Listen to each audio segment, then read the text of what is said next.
ಈ ಸಂಪೂರ್ಣ ಪ್ರಕ್ರಿಯೆ ಹಿಂದೆ ಕೆಲಸ ಮಾಡಿದ್ದು digital radio frequency memory DRFM ಅನ್ನೋ ಅತ್ಯಾಧುನಿಕ ಜಾಮರ್ ತಂತ್ರಜ್ಞಾನ. ಸೊ ಈಗ ಇದನ್ನು ಬಹಳ ಸರಳವಾಗಿ ಅರ್ಥ ಮಾಡಿಕೊಳ್ಳೋಣ.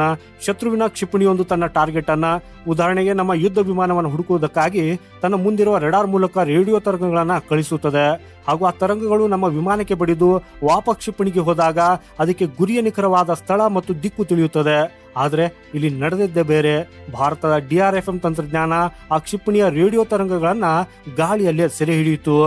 ಹಾಗೂ ಆ ತರಂಗಗಳನ್ನು ಕ್ಷಣಾರ್ಧದಲ್ಲಿ ಪ್ರೊಸೆಸ್ ಮಾಡಿ ಅದನ್ನೇ ಸ್ವಲ್ಪ ಬದಲಾಯಿಸಿ ಮರಳಿ ಕ್ಷಿಪಣಿಗೆ ಕಳುಹಿಸಿತು. ಸೊ ಇದರಿಂದಾಗಿ ಆಕಾಶದಲ್ಲಿ ಒಂದು ನಕಲಿ ಗುರಿ ಅಥವಾ ಗೋಸ್ಟ್ ಟಾರ್ಗೆಟ್ ಸೃಷ್ಟಿಯಾಯಿತು.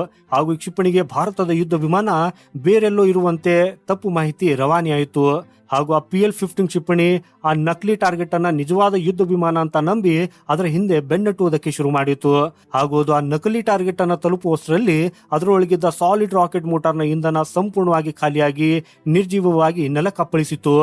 ಹಾಗೂ ಇದು ಭಾರತೀಯ ವಿಜ್ಞಾನಿಗಳ ಮತ್ತು ವಾಯುಪಡೆಯ ಡಿಜಿಟಲ್ ಕದನದ ಆಗಾಧ ಶಕ್ತಿಗೆ ಸಾಕ್ಷಿಯಾಗಿದೆ. ಗೆಳೆಯರೇ,